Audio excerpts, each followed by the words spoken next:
이 펜타닐은 최근에 새로 나온 약이 아니에요. 1959년에 벨기에의 한 제약회사에서 얀센이라고 하는 제약, 얀센. 아시죠? 그죠? 백신도 예, 백신도 예, 만들었죠. 네. 당연히 좋은 뜻으로 만들었습니다. 그리고 좋은 용도로 오랫동안 썼어요.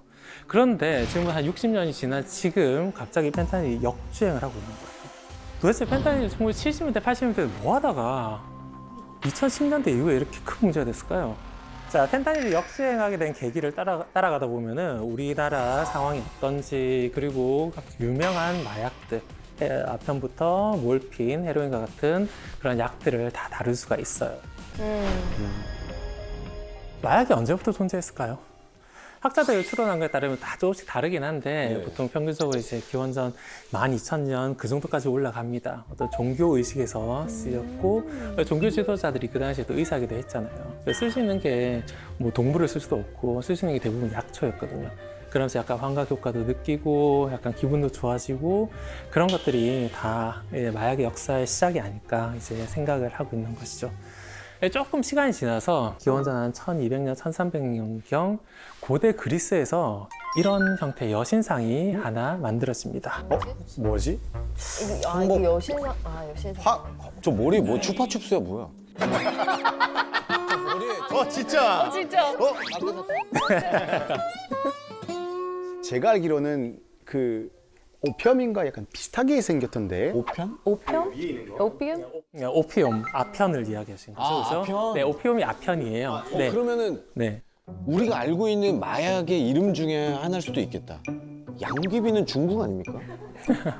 황세성 씨 굉장히 예리하게 들어오십니다. 그리스어로. 맞아요? 바로 양귀비 여신이에요. 양귀비 여신. 팔에 든 여신의 머리에는 정작 양귀비가 있어요.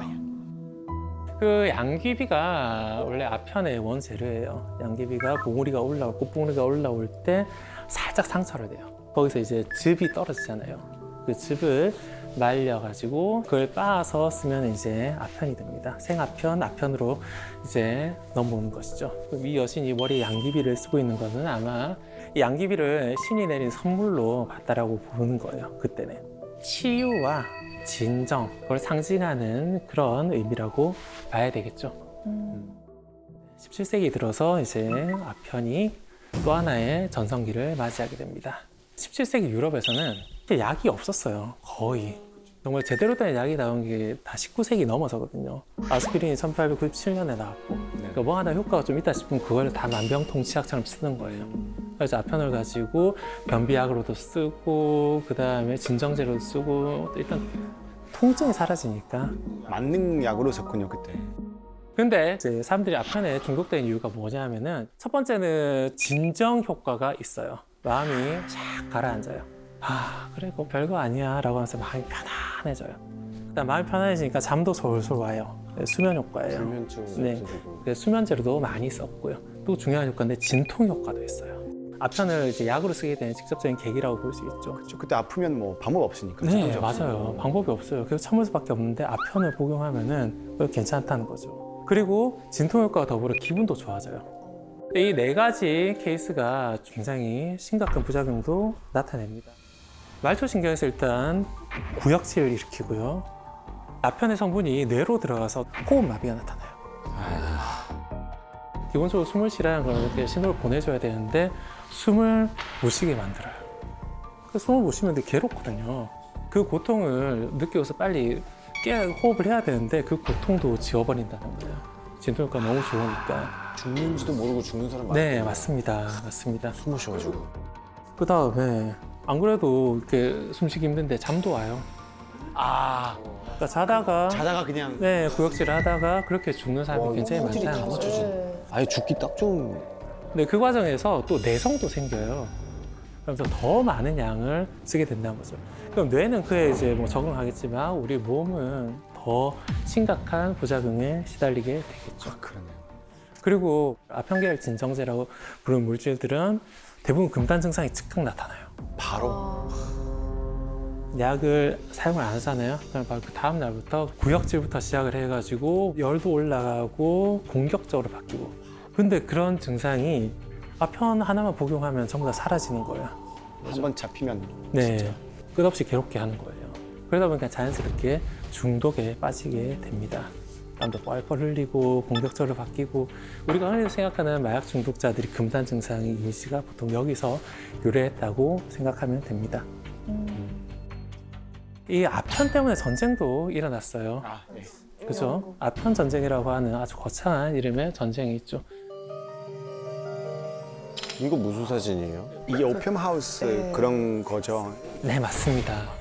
청나라의 아편굴이라고 보면 되죠. 지금 다 아편하고 있는 거예요? 네, 맞습니다. 아편을 흡입하는 거예요. 그 전에는 아편을 먹었었거든요. 먹고 물약으로 마시고 그랬었는데 어느 순간 이제 흡입하니까 뇌로 바로 들어오는 거예요. 아, 더 빠르군요. 네, 효과가 훨씬 더 직접적으로 강하게 들어오는 것이죠. 그러니까 한참 일해야 될 사람들이 이렇게 일 안 하고 누워있고 그 다음에 일 안 하는 사람들도 좀 건강하게 쉬어야 되잖아요. 근데 이렇게 중독에 빠져가지고 굉장히 위험한 상황에 처하니까 이제 청나라에서도 특단의 대책을 내렸고 그래서 결국 전쟁이 일어났고 그래서 지금까지 이어지고 있다는 것이죠. 그런데 이렇게 아편의 역사가 쭉 이어져 오다가 독일의 한 약사가 아편의 주 성분을 분리하게 됩니다. 뭐 머핀 아니에요? 네, 그렇죠. 몰핀입니다. 바로. 그게 거기서 나왔어요? 네, 몰핀이 아편의 주성분이에요. 생약제를 그동안 계속 썼었는데 생약제에서 주성분이 분리된 최초의 물질이에요. 몰핀을 분리해냈던 이유가 뭐냐, 그 계기가 중독성 없는 아편을 만들어 보겠다라는 그런 생각에서였어요. 중독성이 없네. 중독성 없나요? 아이러니하다. 중독성 조금 아이러니하죠, 그죠? 네. 왜냐하면은 그때 생각 자체가 그랬어요. 아편이 그 효과를 내는 주된 성분이 몰핀이긴 한데 몰핀 함량 20%를 안 넘어요. 그때 이제 순진하게 생각했던 거죠. 몰핀은 분명히 아까 이야기했던 아편의 좋은 효과, 진정, 수면, 진통, 행복 이것들만 담당하고 다른 물질들과 섞여 있어서 아편의 부작용이 나타난 거다 생각한 거예요. 그래서 나쁜 물질들 분리하고 몰핀만 쓰자라고 생각을 한 거죠. 그러니까 그런 거예요. 우리 몰핀이는 착한데 예, 내 친구들이랑 섞여 있어가지고 환경이 안 잘못 좋군요. 만나서. 아, 얘는 착한데. 근데 대부분의 경우 알 수 있듯이 그런 몰핀이 있어요. 네. 대부분 비슷하거든요. 실제로 몰핀도 아편이 나타내는 효과를 그대로 보여줬습니다. 아까 이야기했던 좋은 점, 그다음 나쁜 점이 그대로 나타났어요. 심지어 그전에는 20%였잖아요, 몰핀이. 이제 100%가 됐어요. 그쵸. 그러니까 각종 효과들이 모두 증가하겠죠. 올라가고 부작용도 올라가고. 아편이 그냥 커피라면은 몰핀은 고급 커피입니다. 고급 커피. 그렇게 몰핀이 세상에 나타났습니다. 처음에는 이 몰핀을 잘 몰랐어요. 그러니까 우리 착한 몰핀이는 좋게 써야지라고 생각하면서 그냥 마구 썼습니다. 이렇게 효과 좋은 몰핀 어떤 사람들한테 많이 썼을까요? 혹시 뭐 짐작하는 게 있으신가요? 그런 고통이라거나 진통 뭐 이런 것 좀 효과 있으니까 네. 약간 상처 많이 입는 사람들 네. 아닐까 싶어서 어, 군인? 군대? 아니면 그 연세 많으신 노인분들 원래 나이가 들면 들수록 잠도 더 안 오고 네. 그리고 좀 거동이 힘드니까. 네, 제가 먼저 말씀드릴 거는 아이들이에요. 아이들요? 신생아. 신생아. 너무 충격적이야. 애기? 우리 신생아들 좀 잘 울잖아요. 애들 계속 잠도 안 자고, 수면 사이클도 안 맞고 되게 힘들잖아요. 애 키워보신 분들은 다들 아실 거예요. 그렇죠? 그래서 신생아들을 재우는 용도로 몰핀을 썼습니다. 수딩은 네, 진정시키다라는 뜻이에요. 광고를 했어요. 와, 진짜 몰랐구나. 사실 제가 아기 울음을 멈추는 법 해가지고 검색을 막 하다가 네. 이거를 봤어요. 아. 이게 이제 충격을 받았던 게 뭐였냐면은 일단 저 미세스 윈슬로가 저분이 신생아를 담당하는 간호사였던 거. 제가 간호사였는데 너무 충격을 먹어가지고 범죄자. 말씀하신 것처럼 그 지역에 30년간 간호사로 근무했던 그 경력을 앞세워가지고 판매를 했어요. 굉장히 충격적이죠, 그죠? 근데 이런 게 엄청나게 많이 팔렸어요. 보면 주사기 지금 들고 있죠? 그 애한테 먹이는 거예요. 근데 애한테 먹이려면은 애는 가루 못 먹잖아요. 네. 무조건 시럽으로 먹여야 되잖아요. 이거 어디에 녹였냐면은 술에다 녹인 거예요. 우리 아직 물도 못 마시는데. 어우. 지금도 몰핀 같은 진정제 계열을 쓸 때는 술은 절대 못하게 하거든요. 술도 기본적으로 호흡이 조금 느려지거든요. 조금 몸을 다운시키는데 몰핀까지 들어가면 굉장히 극단적인 상황이 됩니다. 저걸 맞은 아기들은 어떻게? 많이 죽었어요. 많이 죽었어요. 또 논문에 따르면 이제 수천 명이 죽었다라고 표현이 되어 있는데 그 당시 영아 사망률이 굉장히 높았던 시절이잖아요. 그러다 보니까 제대로 통계 자료도 나와 있지 않아요. 이게 1840년대 중반부터 이야기 팔리기 시작하거든요. 그로부터 한 5, 60년대 굉장히 많이 팔린 그런 약입니다. 자, 몰핀의 통증과 관련된 진통 효과도 몰핀 대중화에 굉장히 큰 역할을 합니다. 특히 전쟁터에서요. 전쟁터에서. 아.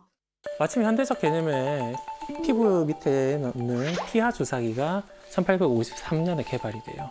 몰핀이 한참 대중화되던 그 시기에 주사기도 나왔고, 그리고 그때는 뭐 남북 전쟁이라든지 유럽이라든지 식민지에서 온갖 전쟁 다 하던 때였거든요. 그러다 보니까 기관총 같은 것도 이제 막 초기형 때 개발이 되고 무기 성능도 좋아지고 그러다 보니까 간단한 통증이 아니에요. 심각한 부상을 입은 사람들이 너무 많잖아요. 그 사람들한테 몰핀을 주게 돼요. 근데 나중에는 이 사람들이 그냥 중독돼가지고 전쟁이 끝나고 나니까 전쟁으로 죽은 사람들도 많지만 살아남은 사람들도 몰핀 중독자들이 너무 많은 거예요. 그래서 이런 사람들을 다 통칭해가지고 그냥 Soldier's Disease, Soldier's Disease. 네, 군인병이라고 불렀습니다. 또 전시면은 정신 없으니까 그쵸. 옆에 진짜 위급한 환자가 맞아야 되는데 그냥 나도 하나만 놔줘 그리고 감기 몸살이라고 그냥 그렇게 해서 맞은 사람들 네. 진짜 많았을 것 같아요. 그냥 본인이 아프다 그러는데 네. 아프다 그러는데 어떡하겠어요. 몰핀이 위험하다라고 하는 생각을 그 당시에 못했으니까요. 제가 아까 19세기 전쟁에 이야기하면서 몰핀을 진통제로 썼다 그랬잖아요.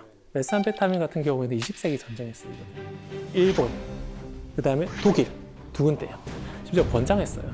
더 강력한 군인들 만드는 그쵸. 강력한 군인들을 만들기 위해서 지치지 않고 좀 독일 전격전 하려면은 그 당시 이야기하잖아요. 3일간 잠을 안 자고 탱크를 몰았다 뭐 이야기를 하잖아요. 그 정도 놀라운 속도로 진격할 수 있었던 게 이런 메스암페타민의 힘이라고 보통 이야기를 하죠. 일본군도 마찬가지였고요. 특히 일본 가미가체 부대 같은 경우에는 죽기 전에 마지막 자살 비행하기 전에 일왕이 건네주는 플로폰 차를 마시고 비행을 하는 경우도 많았다고 합니다. 자, 시대의 차이는 조금 있긴 한데 우리나라 일제강점기 시절에도 비슷한 사례가 있습니다. 아편과 몰핀에 중독된 사람들이 굉장히 넘쳐났어요. 양귀비죠, 그죠? 양귀비가 비교적 그 당시에는 좀 흔하게 재배가 됐다는 거죠. 자, 이렇게 양귀비를 든 아이들의 사진도 남아 있는데 당시 사람들은 몰핀을 이제 몰핀이라 발음하지는 않고 일본어로 모루히네라고 불렀어요. 몰핀을 뜻하는 단어죠. 몰핀을 만든 곳을 이제 주사옥이라고 부르기도 했습니다. 자, 그때 전해진 이야기 하나 있어요. 평북에 살던 김시병이라는 사람이 식구들을 이끌고 만주로 갔다가 가족이 뿔뿔이 흩어지게 돼요. 그때 12살짜리 딸 연우리라고 하는 애가 있었는데 12살짜리 연우리를 결국 4년 정도 지나서 만나게 돼요. 딸을 그쪽으로 만나서 딸을 어떻게 했을까요?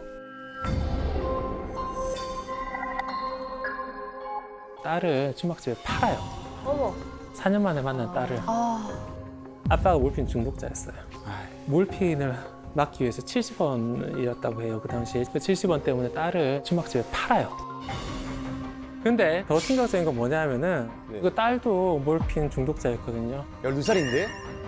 그래가지고 몰핀 없이는 하루도 못 사는 그 상황이 너무 견디다 못해서 나중에 도망을 칩니다. 도망을 치고 음식점 주인이 신고를 하고 그러면서 이제 알려지게 돼요. 자신귀 부녀로 그 당시에 소개가 됩니다. 자기 몸에 주사를 넣는 그런 사람이에요. 그래서 몰핀 중독자들을 부르는 그 당시 용어가 자신귀였어요. 자신귀. 네, 근데 사람들도 완전 바보는 아니에요. 사람들도 계속 적응을 하거든요. 현황을 보고서 그래서 우리가 어떻게 해야 될지를 알아간단 말이에요.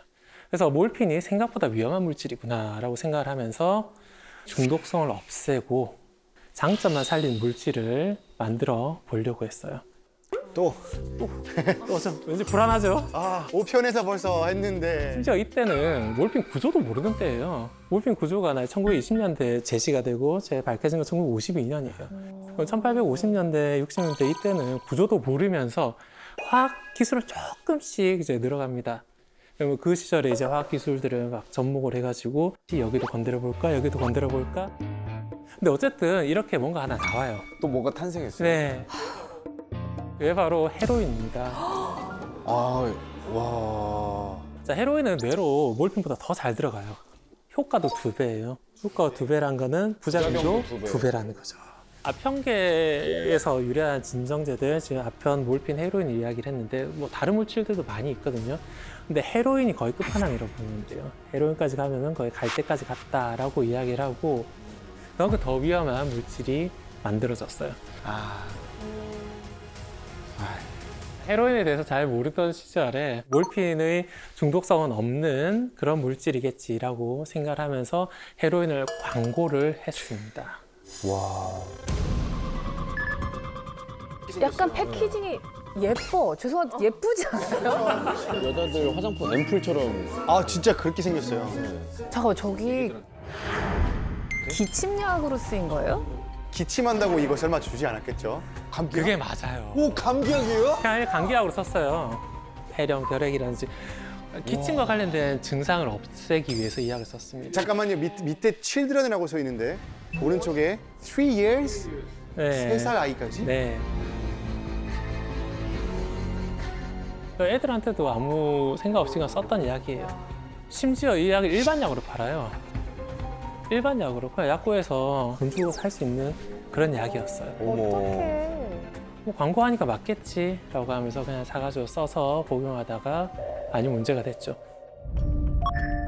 5년 전에 몰핀을 끊었다가 이건 중독성이 없다라는 그런 내용을 보고서 이건 괜찮겠지라고 하면서 헤로인에 중독된 사람이 있어요. 60세 환자인데 네. 헤로인 중독으로 실려왔죠. 이 사람의 직업이 뭐냐면은 의사예요. 아 의사? 의사면 그 분야에 대해 제일 잘하는 사람이잖아요. 네. 그럼에도 불구하고 이 회사 광고에 낚인 거죠. 낚였다고 하기도 좀 애매해요. 그러니까 그 당시 회사도 모르는 경우도 많았거든요. 헤로인이 얼마나 위험한지에 대해서. 의사도 중독자가 될 정도니까 일반인도 훨씬 더 많이 중독자가 됐겠죠. 그렇게 많은 사건 사례가 터지다 보니까 이제 미국에서도 규제가 들어갑니다. 1914년이에요. 본격적으로 관련 법을 제정을 하면서 마약성 물질들은 함부로 약국에서 살 수 없게 만들어지는 거죠. 자, 헤로인은 정말 타이밍을 기가 막히게 탄 거예요. 헤로인이 만약 좀 더 뒤에 나왔더라면 관련 법 규제 때문에 시장에 진입하지 못했을 것이고요. 그다음 아주 초기에 나왔더라면 그 뒤에 나온 효과가 더 강한 물질이 자리를 대체했을 거예요. 마지막 끝물을 타고서 딱 진입을 해가지고 중독자들을 너무 많이 만들어 버렸어요. 찾는 사람들이 있으니까 이걸 공급하는 사람들이 생겨나죠. 마침 1914년 그때부터 이제 마피아들도 좀 성장하잖아요. 불법으로 헤로인을 공급하고 나중에 그에 중독된 사람들도 늘어나고 악순환이 이어진다는 거죠.